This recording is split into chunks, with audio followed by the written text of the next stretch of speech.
ইবাদত করার জন্যই মানুষকে তৈরি করেছেন। মানুষের কাজ হলো আল্লাহর গোলামি করা, আল্লাহর হুকুম পালন করা। এই হুকুম পালন করতে গিয়ে আল্লাহ পাক হুকুম পালনের জন্য বলছেন ওয়াবুদুল্লাহ ওয়া লা তুশরিকু বিহি শাইআ। ওয়াবুদুল্লাহ, আল্লাহর ইবাদত করো, আল্লাহর গোলামি করো, আর তার সাথে কোনো শরীক স্থাপন করো না। পৃথিবীর মধ্যে আমরা তো সুখ শান্তি চাই, দুনিয়ায় দুমুঠো খেতে চাই, দুই মুঠো যদি খেতে চাই, পড়তে চাই, পৃথিবীর মধ্যে যদি শান্তিতে থাকতে চাই, তাহলে ইবাদত করা লাগবে। ইবাদত করলেই খাবার পাওয়া যাবে। ইবাদত করলে কি পাওয়া যাবে? খাবার পাওয়া যাবে। আল্লাহ রাব্বুল আলামিন কোরআনে কারীমের মধ্যে বলেছেন ফালইয়াবুদু রাব্ব হাযাল বাইত আল্লাযী আত'আমাহুম মিন জু'ইন ওয়া আমানাহুম মিন খাউফ। কুরাইশদেরকে বলছেন, ও কুরাইশরা, এই ঘরের মালিকের ইবাদত করো। কোন ঘর? কাবা ঘর। এই কাবা ঘরের মালিক কে? আল্লাহ। এই ঘরের মালিকের ইবাদত করো। কি হবে তাহলে? এই ঘরের মালিকের ইবাদত যদি করো, দাসত্ব যদি করো, আনুগত্য যদি করো, তার গোলামি যদি করো, তাহলে কি হবে? আল্লাযী আত'আমাহুম মিন জু', তিনি তোমাদের ক্ষুধার সময় খেতে দিবেন। সুবহানাল্লাহ। ক্ষুধার সময় খাবার পাবে। ওয়া আমানাহুম মিন খাউফ, আর যখন বিপদ আসবে, মুসিবত আসবে, সন্ত্রাস সৃষ্টি হবে, বিপদ মুসিবত আসবে, ভীতি আসবে, ভীতির সময় আমন আমান নিরাপত্তা পয়দা করে দিবেন আল্লাহ সুবহানাহু ওয়া তাআলা এই ইবাদতের মাধ্যমে। সুতরাং আমার ইবাদত করো। আর যদি জান্নাতে যেতে চাও, কি বলেন, আমরা কি বেহেশতে যেতে চাই? আর যারা কথা কইলেন না, আমরা কি জান্নাতে যেতে চাই? অবশ্যই আল্লাহর জান্নাতে যেতে চাই। আল্লাহ পাক বলেন, আমার জান্নাতে যদি যেতে চাও, তাহলে ইবাদত করা ছাড়া পথ নাই। ফাদখুলি ফি ইবাদি ওয়াদখুলি জান্নাতি, আমার বান্দার মধ্যে শামিল হও, আমার গোলামির মধ্যে শামিল হও, আমার ইবাদত করো জীবনের সকল ক্ষেত্রে, আমার গোলামির মধ্যে শামিল হও, আমার জান্নাতে চলে যাও। সুবহানাল্লাহ ওয়া বিহামদিহি। আমার গোলাম হওয়া ছাড়া, আমার গোলামি করা ছাড়া জান্নাত পাওয়া যাবে না। আমার বন্ধুগণ, এবার আল্লাহ রাব্বুল আলামিন বলছেন, যদি আমার সঙ্গে দেখা করতে চাও, আল্লাহর সঙ্গে যদি কোনো বান্দা দেখা করতে চায়, আমরা আল্লাহরে দেখতে চাই কিনা? চাই কিনা আল্লাহকে দেখতে? আল্লাহ পাক বলছেন, আমারে যদি দেখতে চাও, ফামান কানা ইয়ারজু লিকা রাব্বিহি ফালইআমাল আমালান সালিহান ওয়ালা ইউশরিক বিইবাদাতি রাব্বিহি আহাদা। আমার সঙ্গে যদি দেখা করতে চাও, তোমাদের মধ্য থেকে কেউ যদি আমার সাথে দেখা করতে চায়, সে যেন ভালো কাজ করে, ভালো আমল করে, আর আমার ইবাদতের সঙ্গে কাউকে যেন শরীক না বানায়, তাহলেই আমার সঙ্গে কিয়ামতে দেখা হয়ে যাবে। জোরে বলেন সুবহানাল্লাহ। আল্লাহর সঙ্গে দেখা করতে হলে তার ইবাদত করতে হবে, গোলামি করতে হবে, এবং কাউকে শরীক স্থাপন করা যাবে না। এই গোলামি করতে হবে, ইবাদত করতে হবে কতদিন? আল্লাহ রাব্বুল আলামিন বলছেন, ওয়া'বুদ রাব্বাকা হাত্তা ইয়াতিয়াকাল ইয়াকিন। ইবাদত করো, গোলামি করো, যতক্ষণ পর্যন্ত নিশ্চিত সেই সময়টি এসে না যায়, তার মানে মৃত্যু পর্যন্ত আমার গোলামি করতে থাকো। মৃত্যু পর্যন্ত গোলামি হবে কার? আল্লাহ সুবহানাহু ওয়া তাআলা। সেই আল্লাহ পাকের গোলামি জীবনের সকল ক্ষেত্রে করতে হবে, মৃত্যু পর্যন্ত সব ক্ষেত্রে গোলামি হবে আল্লাহ। আল্লাহর গোলামি হচ্ছে আল্লাহ যা নিষেধ করেছেন তার থেকে ফিরতে হবে, আর যা আদেশ করেছেন সেগুলি মানতে হবে। যারা নিজেদের সৃষ্টির উদ্দেশ্য বোঝে না, আল্লাহর সামনে মাথা নত করার পরিবর্তে অহমিকতা করে, অহংকার করে, আল্লাহর সামনে মাথা নত করে না, ইবাদত করে না আল্লাহ, তাদের সম্পর্কে আল্লাহ রাব্বুল আলামিন বলছেন, ইন্নাল্লাযীনা ইস্তাকবিরুনা আন ইবাদাতি সায়াদখুলুনা জাহান্নামা দাখিরিন। যারা আমি আল্লাহর সঙ্গে অহংকার করে আমার ইবাদত করে না, আমার গোলামি করে না, আমার সামনে মাথা নত করে না, অহংকার অহমিকতা করে যারা জীবন চালায়, আমি কিয়ামতের দিন তাদেরকে লাঞ্ছিত করব আর জাহান্নামে পাঠাবো। যারা আল্লাহর গোলামি করবে না, আল্লাহর ইবাদত করবে না, অস্বীকার করবে আল্লাহর গোলামিকে, অহমিকতা করে চলবে, তাদের জায়গা হবে কোথায়? জাহান্নামের মধ্যে। সুতরাং মানুষের মর্যাদা বাড়ে আল্লাহর গোলামিতে। মর্যাদা বাড়ে কিসে? আল্লাহর গোলামিতে। গোলামি করলেই মর্যাদা বাড়বে। এই জন্য আল্লাহ পাক কোরআনের মধ্যে, কোরআনে কারীমের মধ্যে সবচেয়ে মাহবুব আল্লাহ পাকের মাহবুব বান্দাদের কথা যখন বলেছেন তখন নাম নেন নাই, আব্দুন শব্দ ব্যবহার করেছেন, গোলাম বলেছেন, বান্দা বলেছেন। আমার বান্দা, বান্দা হচ্ছে মানুষের জন্য সবচেয়ে বড় ডিগ্রি আল্লাহর পক্ষ থেকে। আলিম, উলামা, পীর, বুজুর্গ, সাহাবী, পয়গম্বর, নবী, রাসূল, সবচেয়ে বড় খিতাব হচ্ছে আব্দ। আল্লাহর গোলাম হওয়া, আল্লাহর প্রিয় ডাক হচ্ছে আব্দ। মানুষকে আল্লাহ যাকে সবচেয়ে বেশি ভালোবাসেন, যাদেরকে বেশি ভালোবাসেন, তাদেরকে আব্দ বলেছেন। কি বলেছেন বলুন? আব্দ, বান্দা। আল্লাহ পাক এই পৃথিবীতে সবচেয়ে বেশি ভালোবেসেছেন কাকে? মুহাম্মদুর রাসূলুল্লাহ সাল্লাল্লাহু আলাইহি ওয়াসাল্লাম। তাকে আল্লাহ পাক সবচেয়ে বেশি ভালোবাসেন। এবার দেখুন আল্লাহ রাব্বুল আলামিন তার হাবিবকে কি নাম দিয়ে ডাকতেছেন? নাম নেন নাই, নবী এবং রাসূলও বলেন নাই। কোরআনে কারীমের ভিতরে রাব্বুল আলামিন তার হাবিবকে আব্দ বললেন। যেমন দেখুন, ইন কুনতুম ফি রাইবিন মিম্মা নাযালনা আলা আবদিনা, আমি যে কিতাব নাজিল করেছি আমার বান্দার উপরে, তোমাদের যদি সন্দেহ হয়, এই যে বান্দা আমার আব্দের উপরে নাজিল করেছি, এই আব্দকে মুহাম্মদ রাসূলুল্লাহ সাল্লাল্লাহু আলাইহি ওয়াসাল্লাম আব্দ, অর্থাৎ সবচেয়ে প্রিয় ডাক হচ্ছে আল্লাহর পক্ষ থেকে বান্দার জন্য আব্দ। স্নেহপূর্ণ ডাক, স্নেহপূর্ণ ডাক, মহব্বতপূর্ণ ডাক। অন্য আয়াতে আমরা দেখতে পাই, তাবারাকাল্লাযী নাযালাল ফুরকানা আলা আবদিহি লিয়াকুনা লিল আলামিনা নাযীরা। অতীব বরকতপূর্ণ সেই মহান সত্তা যিনি তার বান্দার উপরে ফুরকান নাযিল করেছেন। হুজুরের নাম নেন নাই, রাসূল বলেন নাই, বলেছেন আব্দ। কি বলেছেন? আব্দ, আমার বান্দা। এরপরে আল্লাহ রাব্বুল আলামিন অন্য আয়াতে বলেছেন, সুবহানাল্লাযী আসরা বিআবদিহি লাইলাম মিনাল মাসজিদিল হারাম ইলাল মাসজিদিল আকসা।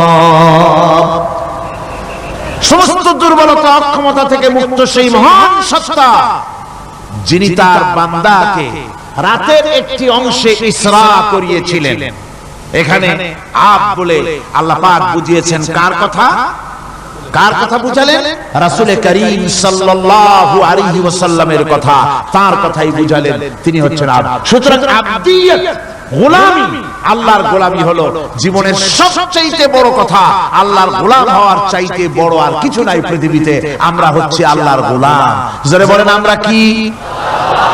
আমরা যে গোলাম, সে কথা বলতে মনে হয় কারো কারো একটু লজ্জা লাগে যে আমি চৌধুরী মানুষ বা অমুক একটা লোক, অমুক একজন সম্মানী লোক, গোলাম আমি, এটা বলা কি লজ্জার কথা।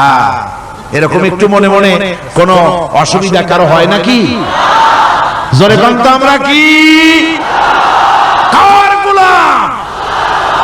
সুবহানাল্লাহ, আল্লাহর গোলাম। আমরা এমন মহান সত্তার গোলাম, মহান সত্তার বান্দা, যার সমকক্ষ এই পৃথিবীতে কেউ নাই, আকাশেও কেউ নেই। প্রচন্ড ক্ষমতার মালিক এমন এক মহান সত্তার গোলাম আমরা। সুতরাং গোলামিটা করতে হবে সব ক্ষেত্রে। গোলামিটা হচ্ছে না আমাদের গোলামি হচ্ছে না।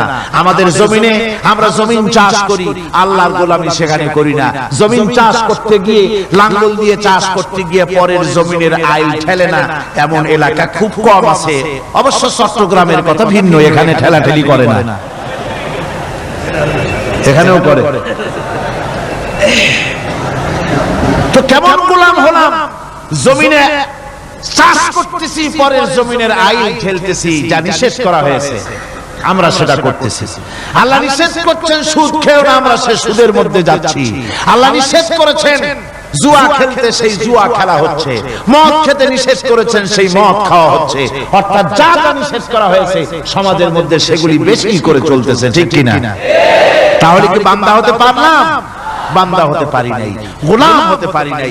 গোলাম হতে হবে আল্লাহ পাকের। কি হতে হবে জোরে কোন? গোলাম হতে হবে জীবনের সকল ক্ষেত্রে। আল্লাহর হক বান্দার উপরে কি, আর বান্দার উপরে আল্লাহর হক কি, এই ব্যাপারে একটি হাদিস এসেছে।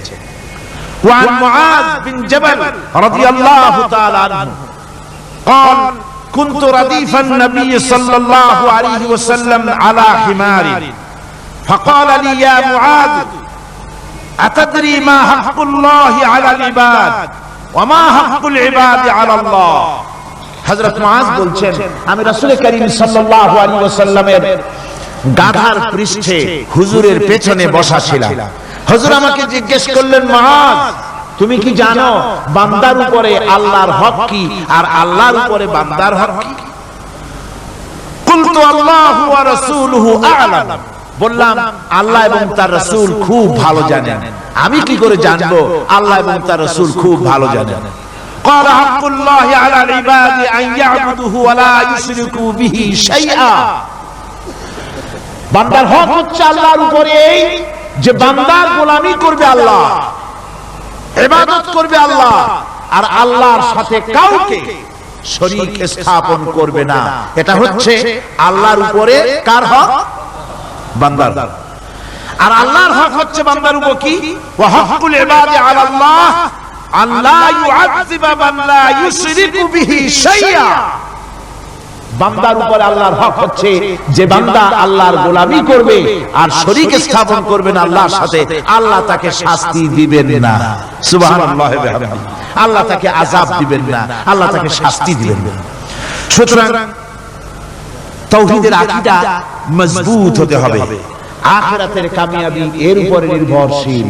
আমরা যদি আখিরাতে কামিয়াবি চাই, কি বলেন, আখিরাতে কি আমরা জীবনের সফলতা চাই? জোরে বলেন, সফলতা চাই। আখিরাতের কামিয়াবি যদি চাই, জাহান্নাম থেকে যদি বাঁচতে চাই, বেহেশতে যদি যেতে চাই, তাহলে আকীদাকে মজবুত করতে হবে। আল্লাহর সাথে কাউকে শরীক স্থাপন করা যাবে না। এবং আল্লাহ সৃষ্টিকর্তা, কোরআন পাকের শিক্ষা অনুযায়ী আল্লাহরে বিশ্বাস করি, এতটুকুন কথা বললেই তাওহীদের হক আদায় হয় না। তাওহীদের হক হচ্ছে আল্লাহ পাককে সৃষ্টিকর্তা, পালনকর্তা, বিধানদাতা, রিজিক দাতা, কল্যাণ দাতা সবকিছু হিসাবে মানতে হবে। কাকে? আল্লাহ পাককে।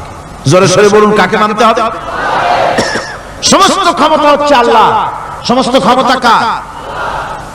আল্লাহর নাম নিতে শরম করে নাকি? তাহলে জোরে সরে কোন সমস্ত ক্ষমতা কার? আল্লাহ রাব্বুল আলামিনের এত বড় ক্ষমতা।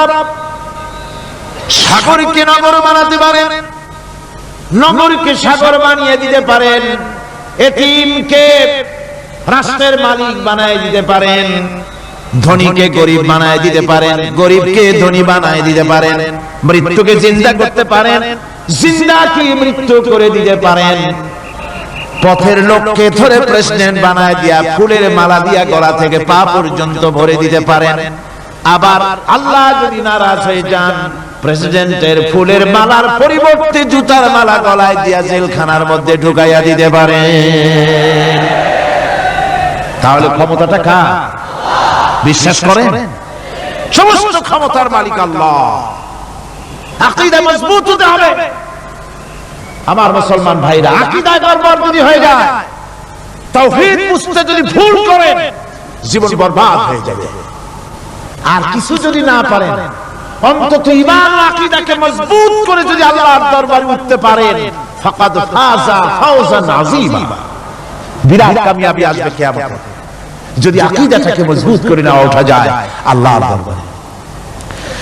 সেজন্য আমি কোরআন আমাদেরকে কি শিখালো সেই কথাই বলছি। আল্লামাল কোরআন।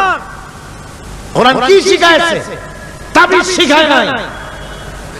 কোরআন আমাদেরকে শুধুমাত্র মাথা ঝুলে ঝুলে তেলাওয়াত এটা শিখায়। কোরআন তেলাওয়াত করতে হবে, বুঝতে হবে, আমল করতে হবে। কোরআন শেখাচ্ছে, কে শেখাচ্ছে? কোরআন। তার মানে কে? আল্লাহ। কে শেখাচ্ছে? আল্লাহ সুবহানাহু ওয়া তাআলা শেখাচ্ছে। বান্দা শোনো ভালো করে, وَيَمْسَسْكَ اللَّهُ بِضُرٍّ فَلَا كَاشِفَ لَهُ إِلَّا هُوَ। আল্লাহ যদি তোমার কোনো ক্ষতি সাধন করতে চান, তাহলে সেই ক্ষতি থেকে তোমাকে কেউ রক্ষা করতে পারবে না। এটা হবে ঈমান। এটা কি? এই ঈমান যদি মনের মধ্যে আসে, আপনি বিরাট শক্তিশালী বিপ্লবী শক্তিতে পরিণত হয়ে যাবেন। আপনার যদি ঈমান থাকে যে দুনিয়ার কোন গুলির উপরে, কোন বুলেটের উপরে যদি আমার নাম লেখা থাকে, সারা পৃথিবী ওই গুলিবিদ্ধ হওয়া থেকে আমাকে বাঁচাইতে পারবে না। আর কোন গুলির উপরে, কোন বুলেটের উপরে যদি আমার নাম লেখা না থাকে, তাহলে গোটা বিশ্ব একযোগে প্রচেষ্টা করেও আমাকে গুলিবিদ্ধ করতে, এটার নাম কি? ঈমান। তাই আল্লাহ বলছেন যে আমি যদি কারো ক্ষতি করি, তাহলে এই ক্ষতি থেকে তাহলে তাকে কেউ বাঁচাইতে। ওয়াইয়ামসাসকা বিখাইরিন ফাহুয়া আলা কুল্লি শাইইন কাদির। আর আল্লাহ রাব্বুল আলামিন যদি কারো কল্যাণ করতে চান, তাহলে তার কল্যাণকে কেউ ফিরায় দিতে পারে না, কল্যাণ থেকে কেউ তাকে কল্যাণ থেকে মাহরুম করে দিতে পারে না। তার মানে হলো আল্লাহ যদি কাউকে চুল ধরে, মাথা ধরে, কল্লা ধরে উপরের দিকে টানে, আর দুনিয়া যদি তার পাও ধরে নিচের দিকে টানে, তাহলে দুনিয়া পারবে? পারবে? আল্লাহ কল্যাণ করতে চাইলে কেউ ঠেকাইতে পারবে না, আর আল্লাহ অকল্যাণ করতে চাইলেও তার থেকেও কেউ বাঁচতে। وهو القاهر فوق عباده وهو الحكيم الخبير। তিনি তার বান্দাদের উপরে একচ্ছত্র আধিপত্য রাখেন, একচ্ছত্র ক্ষমতার অধিকারী তার বান্দার উপরে, সমস্ত জিনিসের উপরে তিনি ক্ষমতা রাখেন। তিনি মহান বিজ্ঞানময়। এই তাওহীদ খুঁজে নিতে হবে। তাওহীদ অর্থাৎ আল্লাহ পাককে সমস্ত ক্ষমতার মালিক মনে করতে হবে। দেখুন, আমাদের জাতির পিতা কে? আমাদের জাতির পিতা মনে আছে তো? ভুল টুল করেন না তো? ভুল টুল করবেন না। আমাদের জাতি আত্মভোলা, মাঝে মধ্যে ভুল টুল করে বসে, আন্দাজে ফান্দাজে একটা বানায় বসে। আসলে জাতির পিতা মুসলমানদের কে? ইব্রাহিম আলাইহিস সালাম তাওহীদকে খুঁজছেন। এই কোরআন শরীফ আল্লাহ পাক বলছেন তাওহীদ তালাশ করতেছেন। কে স্রষ্টা? সর্বোচ্চ ক্ষমতার মালিক কে? হযরত ইব্রাহিম আলাইহিস সালাম তার এই তাওহীদ খোঁজার, তাওহীদ অন্বেষণ কাহিনীটাকে রব্বুল আলামিন কোরআনে কারীমের ভিতরে জায়গা দিয়ে দিলেন দুনিয়ার মানুষকে বোঝাবার জন্য, শোনাবার জন্য। ফালাম্মা জান্না আলাইহিল লাইলু রাআ কাওকাবান ক্বালা হাযা রাব্বী। তিনি রব সন্ধান করছেন, কে আমার স্রষ্টা? সর্বোচ্চ ক্ষমতার মালিককে, আইনদাতাকে, বিধানদাতাকে, স্রষ্টাকে কে? তিনি তাকে খুঁজছে। মনের ভিতরে চিন্তা, মস্তিষ্কে চিন্তা। হঠাৎ করে রাত এলো, পশ্চিম গগনে সুন্দর এক তারকা উদিত হলো, সান্ধ্য তারা। সন্ধ্যার সময় যে তারাটা ওঠে, সেটা ছোট না বড়? বড়। সেটা সারা রাত থাকে না অল্প সময় থাকে? অল্প সময় থাকে। শান্ত তারা দেখে ইব্রাহিম আলাইহিস সালাম বললেন, হাযা রাব্বী, পেয়ে গেছি আমার রব, এটাই আমার রব, এটাই হচ্ছে আমার স্রষ্টা, এটাই হচ্ছে সর্বময় ক্ষমতার মালিক। আল্লাহ পাক বলেন, ইব্রাহিম আলাইহিস সালাম তাকিয়ে থাকলেন। কিছুক্ষণ পরে এই তারকা যখন অস্তমিত হয়ে গেল, ইব্রাহিম আলাইহিস সালাম তখন বললেন, ফালাম্মা আফালা ক্বালা লা উহিব্বুল আফিলিন। যে জিনিস অস্তমিত হয়ে যায় তাকে আমি মহব্বত করি না, পছন্দ করি না, সে রব হতে পারে না। যে রব হবে তার আবার উদয় অস্ত কিসের? কিছুক্ষণ পরে চন্দ্র উদিত হলো, চাঁদ দেখে ইব্রাহিম আলাইহিস সালাম বললেন, ফালাম্মা রাআল কমারা বাযিগান قال هذا ربي চাঁদ দেখে বললেন এটাই আমার রব, এটাই আমার স্রষ্টা, এটাই আমার বিধানদাতা। فلما أفل قال لئن لم يهدني ربي لأكونن من القوم الضالين। চাঁদ যখন অস্তমিত হয়ে গেল, ইব্রাহিম আলাইহিস সালাম তখন বললেন আমার প্রকৃত পক্ষের যিনি প্রভু, যিনি আমার রব, তিনি যদি আমারে সত্যিকারের পথ না দেখান তাহলে আমি গোমরাহ হয়ে যাব, গোমরাহদের পথভ্রষ্টের অন্তর্ভুক্ত হয়ে যেতে পারি। চিন্তা করতেছেন আমার রবকে, তারকা দেখলাম অস্তমিত হয়ে গেল, চাঁদ দেখলাম ডুবে গেল, তাহলে আমার রবকে সকাল চলে যাওয়ার পর যখন দেখলেন পূর্ব দিগন্ত থেকে সূর্য উদিত হয়েছে ডগমগ করে, সূর্যকে দেখে তিনি বললেন ফালাম্মা রা'a আশ-শামসা বাযিগাতান ক্বালা হাযা রাব্বী হাযা আকবার। সূর্যকে দেখে বললেন এটাই আমার রব আর এটাই বড় রব। যেহেতু চাঁদের আলো ছিল স্নিগ্ধ, সূর্যের আলো অত্যন্ত প্রখর, চাঁদের দিকে তাকানো যেত, সূর্যের দিকে তাকানো যায় না, এটাই আমার রব এবং বড় রব। হযরত ইব্রাহিম আলাইহিস সালামের এই ভুল ভেঙে গেল। সন্ধ্যার আগমনে সূর্য যখন অস্তমিত হয়ে গেল, ইব্রাহিম আলাইহিস সালাম তখন ঘোষণা করলেন ফালাম্মা আফালাত ক্বালা ইয়া কওমি ইন্নী বারিউম মিম্মা তুশরিকুন। সূর্য অস্তমিত হয়ে গেলে পরে তিনি বললেন ইয়া কওমি, ও আমার জাতি, তোমরা যে জিনিস দিয়ে শিরক করো আল্লাহ রাব্বুল আলামিনের সাথে, আমি তার থেকে সম্পূর্ণ মুক্ত, আমি তোমাদের অন্তর্ভুক্ত, মুশরিক নই। আমার রবকে আমি চিনে ফেলেছি, সুবহানাল্লাহ, আমার রবকে আমি চিনেছি। ইব্রাহিম আলাইহিস সালাম ঘোষণা করলেন ইন্নী ওয়াজ্জাহতু ওয়াজহিয়া লিল্লাযী ফাতারাস সামাওয়াতি ওয়াল আরদা হানিফা। জানেন আপনারা এটা? পড়েন ইন্নী ওয়াজ্জাহতু ওয়াজহিয়া লিল্লাযী ফাতারাস সামাওয়াতি ওয়াল আরদা হানিফা ওয়া মা আনা মিনাল মুশরিকিন। নিশ্চয়ই আমার এই মুখমণ্ডলকে ফিরাই দিলাম, দুনিয়ার সব দিক থেকে মুখ ফিরাইয়া আমার এই মুখ ফিরালাম সেদিকে, সেই স্রষ্টার দিকে যিনি আকাশ, জমিন, চন্দ্র, সূর্য, গ্রহ, নক্ষত্র, সৌররাজি, মানব মণ্ডলী সবকিছুকে যিনি সৃষ্টি করেছেন, আমি তার দিকে আমার মুখকে ফিরিয়ে দিলাম। তিনি ছাড়া কোনো রব নাই, প্রভু নাই, আর আমি মুশরিকদের অন্তর্ভুক্ত নহি। হযরত ইব্রাহিম আলাইহিস সালাম তাওহীদকে বুঝে ফেললেন, আল্লাহকে চিনে ফেললেন। আমার বন্ধুগণ, আজ মুসলমান হয়ে আমরা আল্লাহকে চিনতে পারি নাই, আল্লাহর ওয়াহদানিয়তকে আমরা বুঝতে পারি নাই। একদিকে আমরা মুসলমান আর একদিকে আমরা মূর্তিও গড়ি, আবার মূর্তির পূজাও আমার মুসলমানেরা করে থাকে। জোরে কন নাউযুবিল্লাহ। ভাস্কর্যের নাম করে মূর্তি তৈরি করা হচ্ছে বিভিন্ন জায়গায়, হচ্ছে না? আমার ভাইরা, ভাস্কর্যের নাম করে, চেতনার নাম করে শহরে শহরে বিশ্ববিদ্যালয়ের অঙ্গনে মূর্তি বানানো হতেছে, আর বলা হচ্ছে অমুক চেতনা, এটা অমুকের চেতনা, তমুকের চেতনা, এটা ভাস্কর্য বলা হতেছে। আসলে সমস্ত মূর্তি হতেছে মূর্তি। এই মূর্তিগুলি বিনাশ করার জন্যই আল্লাহ নবী এসেছিলেন। হুজুরকে প্রশ্ন করা হয়েছে লিমা বয়স্তা, কেন প্রেরিত হয়েছেন, দুনিয়ায় কেন এসেছেন? নবী বলেছেন বয়স্তুর কাসরিল আসনাম, এসেছি পৃথিবীর বুকে মূর্তি বিনাশ করার জন্য। জোরে বলেন সুবহানাল্লাহ। মূর্তি ধ্বংস করার জন্য এসেছি। আল্লামা ইকবাল, বিশ্ব কবি, কবি সম্রাট আল্লামা ইকবাল বলছেন বুত সেশন উঠে যায় বাকি জু রহে বুতগর হ্যাঁ, বুত সেশন উঠ গয়ে বাকি জু রহে বুতগর হ্যাঁ, থা ইব্রাহিম পেদর और পেসর আজর হ্যাঁ।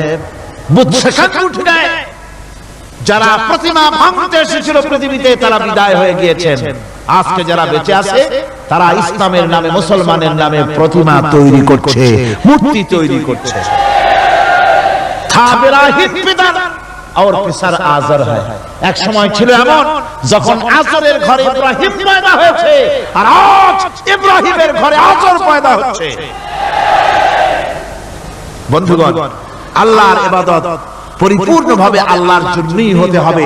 মূর্তির সাথে, মূর্তি তৈরি করার সংস্কৃতির সাথে মুসলমানদের কোনো সম্পর্ক থাকতে পারে না। জোরে বলেন পারে? পারে না। বিশ্ববিদ্যালয়ের অঙ্গনে, রাস্তার মোড়ে মোড়ে চেতনার নাম করে মূর্তি যারা বানাচ্ছেন গায়ের জোরে, আল্লাহর কসম আল্লাহর দরবারে উঠতে হবে একদিন, সেদিন মজা টের পাবে। কারে বলে চেতনা? মূল চেতনা তো সেদিন জাগ্রত হবে। আজকে তো আসল চেতনা আসে নাই, চেতনা হবে সেই দিন। চেতনা কারে কয়? চেতনা কত প্রকার এবং উহা কি কি উদাহরণ সহকারে বুঝাইয়ে দেওয়া হবে। আমার ভাইরা, মাথা জায়গায় যেয়ে দেখবেন কি, শুধু মাথাই দেখবেন, আপনারও একটা মাথা দেখবেনও মাথা। আল্লাহ পাক তো গোটা ময়দান ভরে দিয়েছেন, আলহামদুলিল্লাহ। আমি প্রথম দিন বলেছিলাম কোরআনের মাহফিলের চাইতে শ্রেষ্ঠ মাহফিল আল্লাহর আকাশের নিচে জমিনের উপরে আর নাই। হাদিস শরীফের ভিতরে এসেছে, এই মাহফিলে যখন আপনি আসতেছিলেন হাজার হাজার ফেরেশতা আপনার পেছনে পেছনে এসেছে, আপনার আমলনামায় নেকি লিখেছে। রাসূলুল্লাহ বলছেন, বান্দারা যখন কোরআন শোনার জন্য, আল্লাহর জিকিরের জন্য, কোরআনের জন্য যখন বসে যায়, আল্লাহর রহমতের ফেরেশতারা মাহফিলের চতুর্দিকে তারা ঘিরে দাঁড়িয়ে যায় আকাশ পর্যন্ত। এই মাহফিল ঘেরাও হয়ে আছে ফেরেশতা দিয়া। কি দিয়া? কার কথা? আল্লাহর রাসূলের। ফেরেশতা দিয়ে গোটা মাহফিল ঘেরাও হয়ে আছে, আকাশ পর্যন্ত তারা দাঁড়িয়ে আছে। ফেরেশতারা বলতে থাকে, রব্বুল আলামিন, তোমার বান্দারা যতক্ষণ রাস্তায় ছিল ততক্ষণ নেকি লিখেছি, এখন মাহফিলে বসে গেছে, এখন কি করি? আল্লাহ পাক বলেন, আমার ফেরেশতারা, আমার বান্দারা যতক্ষণ মাহফিলে বসে থাকবে ওদের প্রত্যেক শ্বাস এবং প্রশ্বাসের বিনিময়ে 10-10 করে নেকি লিখতে থাকো। প্রত্যেকটি শ্বাস প্রশ্বাসের বিনিময়ে নেকি লেখা হচ্ছে। সুবহানাল্লাহ। আপনারা পাড়ায় জান্নাতে বসে আছেন, মাজালিসুল ইলম হিয়া রাওদাতুন মিন রিয়াদিল জান্নাহ, এটা জান্নাতের টুকরায় আপনারা বসে আছেন। জোরে কোন সুবহানাল্লাহ। কারো বাপের কথা বলা হচ্ছে না, কার্ল মার্কসের কথা নয়, লেনিনের কথা নয়, পৃথিবীর কোন মানুষের কথা নয়, কথা হচ্ছে আমার আল্লাহর কথা। কার কথা? আর হচ্ছে তার হাবিব বিশ্ব নবী জনাব মুহাম্মদ রাসূলুল্লাহ সাল্লাল্লাহু আলাইহি ওয়াসাল্লামের কথা। আমার ভাইয়েরা, সুতরাং তাওহীদ, তাওহীদ, তাওহীদকে বুঝতে হবে, বিশ্বাস করতে হবে, তাওহীদের উপরে জীবন গড়তে হবে। তাওহীদ হচ্ছে বিশ্ব মানবতার জন্য ঐক্যের প্রতীক। তাওহীদই পারে বিশ্ব মানবতাকে ঐক্যবদ্ধ করতে, আর কোনো জিনিসই পারে না। আমার ভাইরা, কোরআনে কারীম বলছে, কুল ইয়া আহলাল কিতাবি তাআলাউ ইলা কালিমাতিন সাওয়াইন বাইনানা ওয়া বাইনাকুম আল্লা না'বুদা ইল্লাল্লাহ। ঐক্যের কথা, বিশ্বব্যাপী মানব মণ্ডলীর ঐক্যের কথা, ইউনিটির কথা, স্বাধীনতার গ্যারান্টির কথা, মানবতার কথা, মানুষকে বেঁচে থাকার কথা। হে নবী বলুন, হে আহলে কিতাবেরা, এসো তোমরা, আমরা, তোমরা আর আমরা এমন একটা কথায় ঐক্যবদ্ধ হই যা তোমাদের জন্য আর আমাদের জন্য সমভাবে প্রযোজ্য। কথাটা কি? কথাটা হচ্ছে আল্লাহ না'বুদা ইল্লাল্লাহ, আল্লাহ ছাড়া কারো গোলামি করব না, আল্লাহ ছাড়া কারো গোলামি করব না। এটা মানে, ও দুনিয়ার মানুষ, খ্রিস্টান হও, ইহুদি হও, হিন্দু হও, নাসারা হও, আওয়ামী লীগ হও, বিএনপি হও, জাসদ হও, খাসদ হও, বাসদ হও, যেই হও না কেন, যারা মানুষ সব এক হয়ে যাও, আল্লাহ ছাড়া কারো গোলামি করব না।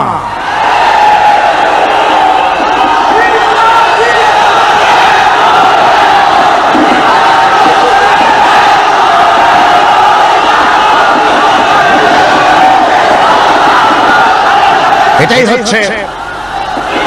হচ্ছে আল্লাহ পাকের পক্ষ থেকে গোটা বিশ্ব মানবতার ঐক্যের বাণী, বিশ্ব মানবতার ঐক্যের কথা।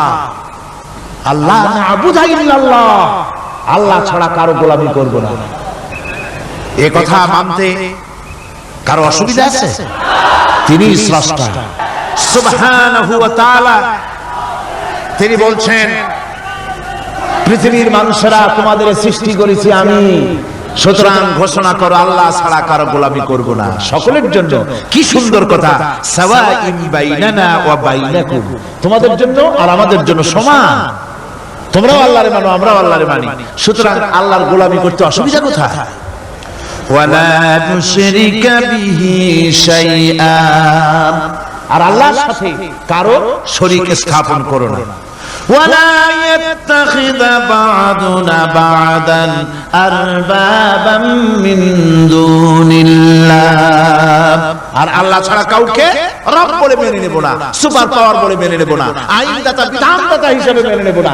এই কথা যদি জগৎবাসী স্বীকার করত, আপনার স্বীকার করলে পরে ইউএনও লাগবে না, ইউনাইটেড নেশনস অর্গানাইজেশন লাগবে না, সেন্টো লাগবে না, সিয়াটো লাগবে না, আসিয়ান লাগবে না, সার্ক লাগবে না, কিচ্ছু লাগবে না।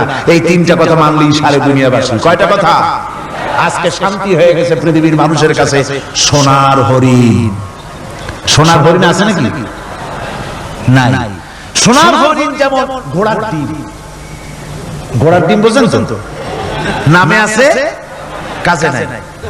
সোনার হরিণ ওই রকম শান্তি আজকে পৃথিবীর মানুষের কাছে। সোনার হরিণ শান্তির জন্য কত চেষ্টা করলো পৃথিবীর মানুষ। লিগ অফ নেশনস তৈরি হলো, ইউনাইটেড নেশনস অর্গানাইজেশন তৈরি হলো, সেন্টো সিয়াটো আসিয়ান সার্ক, কত কিছু হলো। 7টা দেশ মিলে সার্ক তৈরি করলো। শান্তির জ্বালায় আমরা অস্থির নাকি আমার বন্ধুগণ? সুতরাং আজকে 3টা কথায় পৃথিবীর শান্তি ফিরে আসতে পারে। কয়টা কথা? মাত্র 3টি কথায় এই উত্তপ্ত পৃথিবী, অশান্ত পৃথিবী, পৃথিবীর এই অশান্তিময় প্রজ্বলিত পৃথিবী, মানুষেরা যেখানে জ্বলছে আর জ্বলছে, সেই পৃথিবীতে শান্তি আসতে পারে মাত্র 3টি কথায়। আল্লাহ না'বুদা ইল্লাল্লাহ, আল্লাহ ছাড়া কারো গোলামি করব না, আর আল্লাহর সাথে কাউকে শরীক স্থাপন করব না, আল্লাহ ছাড়া কারো প্রভুত্ব মানব না। 3টা কথায় পৃথিবীতে আবার শান্তি ফিরে আসতে পারে। সুতরাং আমি তাওহীদের কথা আপনাদের বলতেছিলাম। কিসের কথা বলতেছি? তাওহীদ। তাওহীদ প্রতিষ্ঠিত হলে কেউ কারোর উপরে প্রভুত্ব করতে পারবে না। এখন আল্লাহ তাওহীদের স্বরূপ ছোট্ট একটি সূরার মধ্যে ফুটে উঠেছে। আল্লাহর প্রভুত্ব কায়েম হলে অসুবিধা হয় না কেন? কারণ হলো দুনিয়ায় মানুষ যত আছে, সমস্ত মানুষের দুর্বলতা আছে। আছে যার দুর্বলতা। আমি এই দৃষ্টান্তটা আরো 1 বছর মনে হয় এখানে দিছিলাম, আবারও বলবো। সেটা হলো এই যে এই চট্টগ্রামে মেয়র পদে নির্বাচনের কি কয় সিটি কর্পোরেশনের নির্বাচন আসছে না, মেয়র পদে অনেকে দাঁড়াইছে। দাঁড়ায় সব নির্বাচনী ওয়াদা করছেন। কেউ বলছে চট্টগ্রামকে সোনা দিয়ে মুড়ে দেবো, কেউ বলছে চিটাগং শহরকে আপনাদের লোটটা ফিশার কেনা লাগবে না, বাড়ি বাড়ি পৌঁছায় দেবো, শুটকি মাছ খাওয়াই দেবো খুব ভালো করে, রাস্তাঘাটের অভাব হবে না, আনন্দের চোটে, ফুর্তির চোটে, আরামের চোটে শুধু শীত হয়ে মরবেন। নানান রকমের ওয়াদা করছেন। এই নির্বাচনী ওয়াদা করা হচ্ছে। আজ একজন মেয়রকে যদি দায়িত্ব দেওয়া হয় যে চট্টগ্রামে 6 বছরের যত বাচ্চা আছে, এই বাচ্চাদের মধ্যে কমলা লেবু বিতরণ করতে দায়িত্ব দিলাম আপনাকে, আপনি একজন মেয়র পদ প্রার্থী, 40টা কমলা সিলেট থেকে আনা হয়েছে, সব বাচ্চাদেরকে, 6 বছরের বাচ্চাদেরকে একটা করে দিবেন। এই কমলা বিতরণ করতে গিয়ে যদি দিতে দিতে যখন তিনি দেখবেন যে ওনার নিজের ছেলে সামনে এসেছে, বোনের ছেলে সামনে এসেছে, ভাইয়ের ছেলে সামনে এসেছে, তখন অন্যের চাইতে নিজের ছেলেকে, বোনের ছেলেকে 2টা কমলা বেশি দিতে ইচ্ছে করবে না? করবে কিনা? সামান্য কমলা বিতরণ করতে গিয়ে যদি বোনের ছেলেকে নিজের ছেলেকে বেশি দিতে ইচ্ছে করে, সেই মানুষের হাতে দেশের আইন তৈরি করার, সংবিধান তৈরি করার দায়িত্ব পৃথিবীতে কোথাও দেওয়া যেতে পারে না। এই জন্যই আইন তৈরি করেছেন এমন শাসক, তার কোন সন্তান কাউকে জন্ম দেন নাই, তাকেও কেউ জন্ম দেয়নি। আকাশ এবং জমিনে তার সমকক্ষ কেউ নাই। তিনি কারো মুখাপেক্ষী নন, তিনি কাউকে জন্ম দেন নাই, তাকেও কেউ জন্ম দেয়নি। আকাশ আর জমিনে তার সমকক্ষ কেউ নেই। সুতরাং ওই আল্লাহ সুবহানাহু ওয়া তাআলা তাকে মানতে হবে, তার কথাই শুনতে হবে, তার গোলামি করতে হবে। তাহলে শান্তি আসবে, আল্লাহর মেহেরবানি আসবে জীবনের সকল ক্ষেত্রে। আল্লাহ মাত্র এক, তার ক্ষমতা গুণাবলীতে কোনো অংশীদার নাই। আল্লাহ কয়জন? আল্লাহ কয়জন? এক আল্লাহ, অদ্বিতীয়, তার কোনো শরীক নেই, তার কোনো অংশীদার। কোরআনে কারীম আল্লাহ রাব্বুল আলামিন বলছেন, وجعلوا لله شركاء الجن وخلقهم وخرقوا له بنين وبنات بغير علم। একই কথা জানা সত্ত্বেও আল্লাহর সাথে শরীক বানায়ো না, আল্লাহর সাথে কাউকে অংশীদার বানায়ো না। তার কোনো ছেলে নাই, মেয়ে নাই, অথচ তিনি সবাইকে সৃষ্টি করেছেন। সুবহানাহু ওয়া তাআলা আম্মা ইয়াসিফুন। পবিত্রতা সেই আল্লাহ পাকের, এবং তিনি তার সম্পর্কে যে চিন্তা করে লোকেরা যা কিছু বলে, এর থেকে আল্লাহ পাক ঊর্ধ্বে। আল্লাহ সন্তান স্থাপন করে তারা বলে যে আল্লাহর ছেলে আছে। নাউযুবিল্লাহ। কোরআন শরীফে আল্লাহ পাক বলেছেন খ্রিস্টানেরা আল্লাহর ছেলে বানাইছে। ওয়াকালাতিন নাসারাল মাসীহ ইবনুল্লাহ। খ্রিস্টানেরা বলেছে মসিহ হচ্ছে আল্লাহর পুত্র। নাউযুবিল্লাহ। আবার ইহুদিরা তারা বসে থাকলো না, ইহুদিরা বলল ওয়াকালাতিল ইয়াহুদু উযাইরুন ইবনুল্লাহ। ইহুদিরা বলল উযাইর হচ্ছে আল্লাহর পুত্র। নাউযুবিল্লাহ। আবার আরেক শ্রেণীর লোক হলো, তারা বলল পৃথিবীতে যত মেয়ে আছে সমস্ত মেয়েগুলি হলো ফেরেশতাগুলি, সব মেয়ে, আর মেয়েগুলি সব আল্লাহ। নাউযুবিল্লাহ। আল্লাহ রাব্বুল আলামিন প্রতিবাদ করলেন, আলাকুমুয যাকারু ওয়া লাহুল উনসা তিলকা ইযান কিসমাতুন বিজা। কি তোমরা সমস্ত পুত্র সন্তানগুলি নিজের জন্য নিয়ে নিলে, আর কন্যা সন্তানগুলি দিলে আমাকে, কেমন করে ভাগ করলে? এটা আল্লাহ পাকের কোনো সন্তান নাই, আল্লাহ রাব্বুল আলামিনের কোনো সন্তান নাই, স্ত্রী নাই, পুত্র নাই, কেউ নাই। আল্লাহ পাক বলেন বাদিউস সামাওয়াতি ওয়াল আরদ। আসমান এবং জমিনের উদ্ভাবক হচ্ছেন তিনি। আন্না ইয়াকুনু লাহু ওয়ালাদুন ওয়া লাম তাকুন লাহু সাহিবা। তিনি তো, তার সন্তান হবে কি করে? তার তো জীবন সঙ্গিনী নাই, তার তো স্ত্রী নাই। আল্লাহ বলছেন আমার তো স্ত্রী নাই, অথচ তোমরা আমার সন্তান বানাচ্ছ। অথচ আমি সবকিছুকেই সৃষ্টি করেছি। সবকিছুর স্রষ্টা কে? যালিকুমুল্লাহু রাব্বুকুম লা ইলাহা ইল্লা হুয়া খালিকু কুল্লি শাইইন ফা'বুদুহু ওয়া হুয়া আলা কুল্লি শাইইন কাদির। যালিকুমুল্লাহু রাব্বুকুম, তিনি এই হচ্ছে তোমাদের আল্লাহ, তিনি তোমাদের রব, তিনি ছাড়া কেউ নাই। সব কিছুর স্রষ্টা তিনি, তারই ইবাদত করো। সব জিনিসের উপরে একমাত্র তিনি ক্ষমতা রাখেন, তার চাইতে ক্ষমতাশীল, ক্ষমতাধারী, শক্তিশালী পৃথিবীতে আর কেউ হতে পারে না। আমার বন্ধুগণ, আল্লাহ রাব্বুল আলামিনের শক্তি, তার ক্ষমতার কথা আল্লাহ পাক আরেকটি আয়াতের মধ্যে বলেছেন, যে আয়াতটা নামাজের পরে আমরা পড়ি। কি আয়াত বলতো? বলতে পারবেন? প্রত্যেক নামাজের পরে পড়ি আয়াতুল কুরসি। আয়াতুল কুরসি এমন একটা আয়াত, এই আয়াতটি সম্পর্কে রাসূল করিম সাল্লাল্লাহু আলাইহি ওয়াসাল্লাম বলেছেন, ফরজ নামাজের পরে, প্রত্যেক ফরজ নামাজের পরে যে ব্যক্তি আয়াতুল কুরসি পড়বে, আল্লাহ রাব্বুল আলামিন কিয়ামতের দিন আল্লাহর তার প্রতি দায়িত্ব হবে একটাই, যে আল্লাহ পাক ওই ব্যক্তিকে জান্নাত দিয়ে দিবেন। সুবহানাল্লাহ। কেন? এই আয়াতের মধ্যে কি আছে? এই আয়াতে আছে আল্লাহ পাকের তাওহীদের কথা স্পষ্ট করে বলা হয়েছে।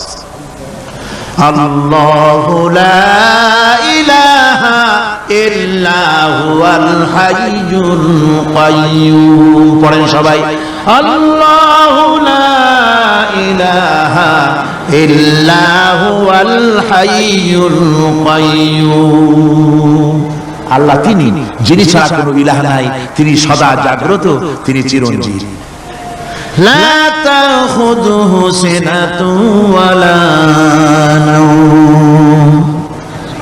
আল্লাহ ঘুমায়, আল্লাহ তন্দ্রা যান, আল্লাহ জিমায়, আল্লাহর জিমানি নাই, আল্লাহর তন্দ্রা নাই, আল্লাহ ঘুমান না। সুবহানাল্লাহ।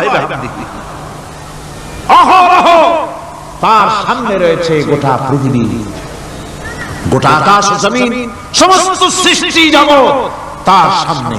তিনি ঘুমান না, তার কোনো তন্দ্রা নাই, তার কোনো নিদ্রা নাই। আল্লাহ কোথায় আছে? আল্লাহ কোথায়? এটি আকীদার প্রশ্ন, এটি আকীদার প্রশ্ন। আপনাকে বুঝতে হবে, জানতে হবে আল্লাহ কোথায়। আল্লাহ পাক হচ্ছেন আলাল আরশি ইস্তাওয়া। আল্লাহ পাক আরশে আজিমে সদা সর্বত্র বিরাজিত। এ কথার অর্থ কি? এটার অর্থ হলো আল্লাহ পাকের ইলম মুহাইয়া করে রেখেছে গোটা সৃষ্টি জগৎকে, তার ইলমের ভিতরে রয়েছে সব। কথা বুঝতে পেরেছেন? যদি বলেন আল্লাহ সব জায়গায় আছে, তাহলে তো পানির মধ্যে, বাথরুমের মধ্যে, ঘরের মধ্যে, সব জায়গায় আল্লাহ পাককে থাকতে হয়। যে সব জায়গা অবাঞ্ছনীয়, অবান্তর জায়গা, সে সব জায়গায় আল্লাহকে থাকতে হয়। মূল কথা হচ্ছে আল্লাহ সব জায়গায় আছেন, তার অর্থ আল্লাহ পাক আরশের উপরে আছেন, আরশে ইস্তাওয়া, তিনি সর্বত্র বিরাজমান। এ কথার অর্থ হলো আল্লাহর ইলমে, আল্লাহর জ্ঞানের মধ্যে, আল্লাহর নজরের সামনে, আল্লাহর চোখের সামনে গোটা সৃষ্টি জগৎ রয়েছে। সুবহানাল্লাহ। সুতরাং তার ঘুম নাই, তার নিদ্রা নাই, তার তন্দ্রা নাই। তাই বলে মাঝে মধ্যে খুব ক্লান্ত হন নাকি? না, ক্লান্তি তাকে স্পর্শ করে। আল্লাহ পাক বলেন, লাহু মা ফিস সামাওয়াতি ওয়া মা ফিল আরদ। আকাশ আর জমিন কার? মান যাল্লাযী ইয়াশফাউ ইনদাহু ইল্লা বিইذনিহি। আল্লাহ পাক বলছেন, কে আছে এমন তার দরবারে তার অনুমতি ব্যতীত সুপারিশ করতে পারে এমন অধিকারও কারো নাই। কিয়ামতের দিন অনেকে মনে করে তো যে অনেক হুজুরদের কাছে মুরিদ হয়ে গেছি, আমারে আর পায় কেডা। কিয়ামতের দিন হুজুররা একজনে ধরবে এক হাত, আর এক হুজুরে ধরবে আর এক হাত, আর দুই হুজুরে ধরবে দুই ঠ্যাং, এরকম চ্যাংদোলা করে ফিকে মারবে, জান্নাতের বারান্দায় গিয়ে মামু বাড়ির মতো সব রিকো লাগাবো। এত সহজ না, এত সহজ নয়। আল্লাহ পাকের পারমিশন ছাড়া কোন পয়গম্বর আল্লাহর সামনে কথা বলতে সাহস পাবেন না। সুবহানাল্লাহ। আলেম পীর দরবেশ তো দূরের কথা, মান যাল্লাযী ইয়াশফাউ ইনদাহু ইল্লা বিইذনিহি। আল্লাহর পারমিশন ছাড়া কেউ কথা বলার সাহস পাবে না কিয়ামতের দিন আল্লাহর দরবারে। সুতরাং অন্যের উপরে নির্ভর করবেন না, যত বড় পীর হোক অন্যের উপর নির্ভর করবেন না, নির্ভর করবেন আমলের উপরে। আমল কিসের উপরে? আমল। আমল তৈরি করতে হবে আর ভরসা করতে হবে রহমতের উপরে, আল্লাহর রহমত। কিসের উপরে? আল্লাহর রহমতের উপরে ভরসা করতে হবে। আমার ভাইরা, আল্লাহ পাক বলেন, ইয়ালামু মা বাইনা আইদিহিম ওয়া মা খালফাহুম। বান্দার অগ্রপশ্চাৎ সবই তিনি জানেন, বান্দার সামনে পেছনে ডানে বামে সব খবর তিনি রাখেন।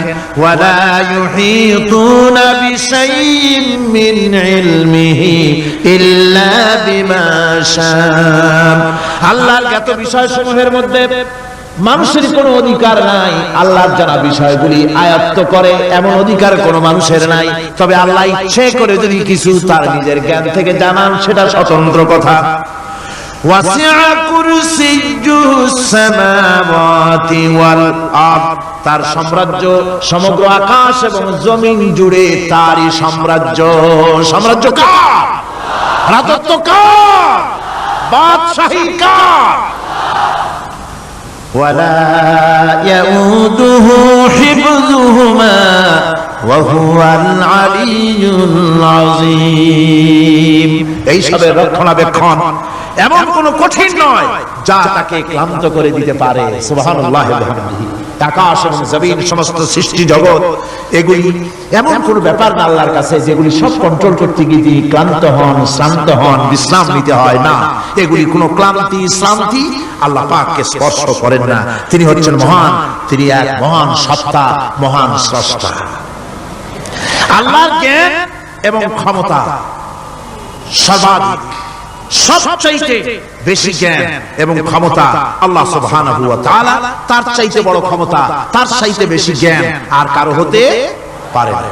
কোরআনে কারিমে আল্লাহর জ্ঞান এবং ক্ষমতা আর গুণাবলী সম্পর্কে আল্লাহ পাক বলছেন এগুলি আমাদের জানা দরকার। আল্লাহকে শুধু আল্লাহ হিসেবে মানলে হবে না, তার গুণ জানতে হবে, তার ক্ষমতা জানতে হবে। আল্লাহর গুণ, আল্লাহকে বিশ্বাস করতে হবে তার গুণ সহকারে। আল্লাহর বিশ্বাস করবেন কি সহ? গুণ সহ। সাপকে ভয় করতে হবে তার বিষের জন্য, তার বিষ আছে, বিষ সহকারে ওকে ভয় করতে হবে। সাপকে বিষ সহকারে ভয় করতে হবে। বাঘকে আপনাকে আক্রমণ করতে পারে সেই ভয় করে আপনাকে বিশ্বাস করতে হবে। আগুন জ্বালায় দিতে ভয় করে সেই বিশ্বাস করে ভয় করতে হবে। আল্লাহ রাব্বুল আলামিনকে বিশ্বাস করতে হবে তার গুণাবলী সহকারে। এমনি আল্লাহ আছেন এই কথাটুকুন বলাই যথেষ্ট নয়। কোরআনে কারীম বলছে হুয়াল্লাহুল্লাযী লা ইলাহা ইল্লা হুয়া আলিমুল গায়বি ওয়াশ শাহাদাতি হুয়ার রাহমানুর রহিম। তিনি আল্লাহ, যিনি ছাড়া কোনো ইলাহ নাই, তিনি পরম দাতা, তিনি দয়ালু। আল্লাহর এভাবে বিশ্বাস করতে হবে। হুয়াল্লাহুল্লাযী লা ইলাহা ইল্লা হুয়াল মালিকুল কুদ্দুসুস সালামুল মুমিনুল মুহাইমিনুল আজিজুল জব্বারুল মুতাকাব্বির। তিনি বাদশা, তিনি আল্লাহ, যিনি ছাড়া কোনো ইলাহ নাই। তিনি বাদশা, তিনি মহান, তিনি পবিত্র, তিনি শান্তির ধারক, তিনি নিরাপত্তার আধার, রক্ষণাবেক্ষণকারী একমাত্র তিনি। তিনি পরাক্রমশালী, সর্বজয়ী, তার উপরে কারো কোনো ক্ষমতা নাই। সুবহানাল্লাহি আম্মা ইউশরিকুন। আল্লাহ পাক পুত পবিত্র তারা যে সমস্ত জিনিস দিয়ে আল্লাহর সাথে শরীক স্থাপন করে। হুয়াল্লাহুল খালিকুল বারিউল মুসাউবিরু লাহুল আসমাউল হুসনা। তিনি আল্লাহ, যিনি সৃষ্টিকারী, যিনি পরিকল্পনাকারী, আকার আকৃতি রচনাকারী। তার অনেক সুন্দর সুন্দর নাম রয়েছে আল্লাহ পাকের। সুতরাং আপনারা মুনাজাত করার সময়, দোয়া করার সময় আল্লাহ বাগদাদের ওসিলায় আমারে মাফ করো, খাজা বাবার ওসিলায় মাফ করো, আজমিরের ওসিলায় মাফ করো না, হারাম। মুসলমান বলবে আল্লাহ তোমার রহমান নামের ওসিলায় আমারে মাফ করো। সুবহানাল্লাহ পড়ে, জোরে বলেন সুবহানাল্লাহ। হে আল্লাহ তোমার রহিম নামের ইজ্জতে আমাকে মাফ করো, তোমার জালাল, তোমার জালালের ইজ্জতে আমাকে মাফ করো। তুমি গফুর, তুমি গফফার, তুমি আল্লাহ, তোমার চাইতে বড় কেউ নাই। আল্লাহ তোমার ইজ্জত, তোমার শানের কসম, তোমার শানের ওসিলায় তুমি আমাকে মাফ করে দাও। তোমার শান, তোমার বরকত, তোমার রহমান নামের বরকতে আল্লাহ আমি গরিব মানুষ, আমারে পয়সা দাও, আমি ঋণগ্রস্ত, আমাকে ঋণ মুক্ত করে দাও। এইভাবে আল্লাহ পাকের, আল্লাহ বলেছেন আমার আসমাউল হুসনা, আমার সুন্দর সুন্দর নাম আছে, ফাদউ বিহা, আমার নাম সুন্দর সুন্দর নাম দিয়ে আমারে ডাকো। সুবহানাল্লাহ। কার নাম ধরে ডাকবেন? কার নাম ধরে ডাকবেন? খবরদার ভুল করবেন না, খবরদার ভুল করবেন না। আল্লাহকে দিয়ে ডাকুন, আল্লাহর কাছে বলুন সব কথা। কাকে বলবেন? يسبح له ما في السماوات وما في يسبح له ما في السماوات والأرض وهو العزيز الحكيم। আসমান জমিনে যা কিছু আছে সব আল্লাহর পবিত্রতা ঘোষণা করছে, আল্লাহর তাসবিহ পড়ছে। তুমি শুধু গাফেল, তুমি আল্লাহরে ডাকো না। তোমার মরণ হয় গিয়ে কোথায় কবর আছে, মাজার আছে, ওই সব জায়গায় গিয়ে মরো আল্লাহরে থুইয়া। আজীব তামাশা, আজীব তামাশা। দুনিয়ার সব আল্লাহর জিকির করছে, আল্লাহর স্মরণ করছে, আল্লাহর তাসবিহ পড়ছে। জোরে করে সুবহানাল্লাহ। আমার ভাইরা, আমরা কার কথা বলছি? মুহাম্মদের সাথে বলেন কার কথা? আমার আল্লাহকে কেউ যদি অন্তরের অন্তঃস্থল থেকে একবার যদি ডাকে আল্লাহ, আমার ভাইরা, মনের ডাক আর মুখের ডাক একরকম। दिल से जो बात निकलती है असर रखती है पर नहीं मगर ताकते परवाज रखती है। অন্তর থেকে যে কথা বেরোয় সে কথা প্রভাব বিস্তার থাকে, ডানা নাই কিন্তু ওড়ার ক্ষমতা রাখে। অন্তর থেকে কথা বলা, মুখের কথা বলা আলাদা। কলিজা, অন্তরের অন্তঃস্থল থেকে, হৃদয়ের কন্দর থেকে কেউ যদি একটা বার বলে আল্লাহ, কোন বান্দা যদি অন্তরের অন্তঃস্থল থেকে একবার যদি আল্লাহকে ডাকে আল্লাহ, আল্লাহ পাক 70 বার সাড়া দিয়া বলেন বান্দা কি চাও আমি হাজির। কি চাও আমি তোমার কাছে আছি। সুবহানাল্লাহ, সুবহানাল্লাহ। এই আল্লাহ রাব্বুল আলামিন কে মহব্বত করতে হবে। তাওহীদের তাকাজা, তাওহীদের মূল বক্তব্য হচ্ছে ভালোবাসতে হবে আল্লাহকে। কাকে ভালোবাসতে হবে? বউর চাইতে, মায়ের চাইতে, বাপের চাইতে, সন্তানের চাইতে, জীবনের চাইতে তাকে ভালোবাসতে হবে। আল্লাহ সুবহানাহু ওয়া তাআলা তাকে ভালোবাসতে হবে। আল্লাহ রাব্বুল আলামিন বলেন ওয়া মিনান নাসি মান ইয়াত্তাখিযু মিন দুনিল্লাহি আনদাদান ইউহিব্বুনাহুম কাহুব্বিল্লাহ। আল্লাহ যারা আল্লাহ ছাড়া অপর শক্তিকে আল্লাহর প্রতিদ্বন্দ্বী মনে করে তারা আল্লাহকে ছেড়ে অন্যকে বেশি ভালোবাসে। আর ঈমানদাররা কি করে? ওয়াল্লাযীনা আমানু আশাদ্দু হুব্বান লিল্লাহ। যারা নাকি ঈমানদার তারা জীবনের সব চাইতে আল্লাহ রাব্বুল আলামিনকে বেশি ভালোবাসে। আল্লাহকে বেশি ভালোবাসে যারা নাকি ঈমানদার। সুতরাং আল্লাহকে বেশি ভালোবাসতে হবে, মুহাব্বত করতে হবে আল্লাহকে বেশি। আল্লাহ পাককে তাওহীদের মূল বক্তব্য আল্লাহকে বেশি ভালোবাসো। তাওহীদের মূল বক্তব্য হচ্ছে আল্লাহ পাককেই সিজদা করো। সিজদা কারে করবেন? কারে করবেন? আল্লাহ পাক বলেন ওয়া মিন আয়াতিহিল লাইলু ওয়ান নাহারু ওয়াশ-শামসু ওয়াল কামার। আল্লাহ পাকের অসংখ্য নিদর্শনাবলীর মধ্যে তার নিদর্শন হতেছে তিনি চাঁদ সৃষ্টি করেছেন, সূর্য সৃষ্টি করেছেন। লা তাসজুদু লিশ-শামসি ওয়ালাল কামার ওয়াসজুদু লিল্লাহিল্লাযী খালাকাহুন্না ইন কুনতুম ইয়্যাহু তা'বুদুন। চন্দ্রকে সিজদা করো না, সূর্যকে সিজদা করো না, যেহেতু চাঁদ আর সূর্যকে আমি আল্লাহ তৈরি করেছি। সিজদা কেবল মাত্র আমি আল্লাহ রাব্বুল আলামিনকে করবে, আর কারো সামনে নয়। সিজদা কেবল মাত্র কার? আমার দেশের লোকেরা বোঝে না, অনেক পীর সাহেবের সামনে গিয়াও কি করে? আবার কদম বুসিও করে। কদম বুসি করতে গিয়া সিজদার মতো হয়ে যায়, মাথা নিচু করে। যে ব্যক্তি কদম বুসি করতে গিয়া মাথা নিচু করলো আর সার করলো, সে যদি বাধা না দিল তাহলে কদম বুসি যে করলো আর বাধা যে দিল না, দুইজন কুফরির মধ্যে শামিল হয়ে গেল। সিজদা কাউকে করা যাবে না আল্লাহ ছাড়া। কাকে করতে হবে? একবার রাসূল করিম সাল্লাল্লাহু আলাইহি ওয়াসাল্লাম যাচ্ছিলেন পথ দিয়া, জঙ্গল থেকে একটা উট বেরিয়ে এসে হুজুরের পায়ের উপরে চুমা খাইলো, সিজদার মতোই করলো। সাহাবায়ে কিরাম বলেন ইয়া রাসূলুল্লাহ, জঙ্গলি উটের কি খুশকিসমত, হুজুরের পায়ের উপরে চুমা খাইলো, মাথা লাগালো। হুজুর যদি অনুমতি দিতেন আপনারে সিজদা দিয়ে আমরা ধন্য হতাম। নবীজি বলেন খবরদার, এই পৃথিবীর কোন মানুষকে সেজদা দিতে পারে না।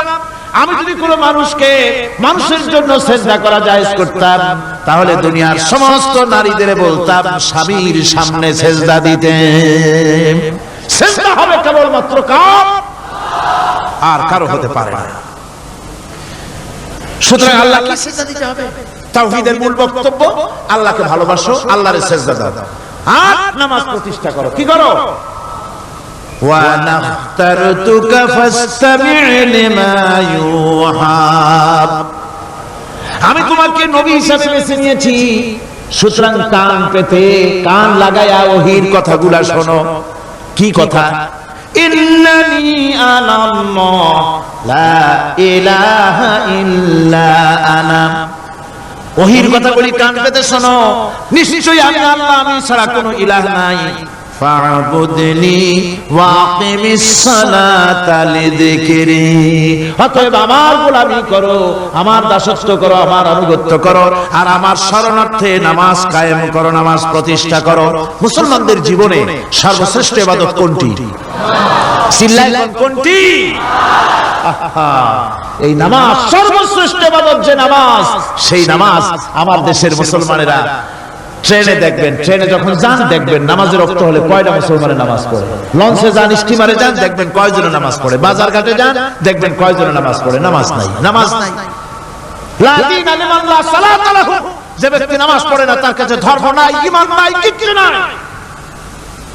যে ব্যক্তি ইচ্ছে করে, মান তারাকা সালাতান মুতাআম্মিদান ফাকাদ কাফার।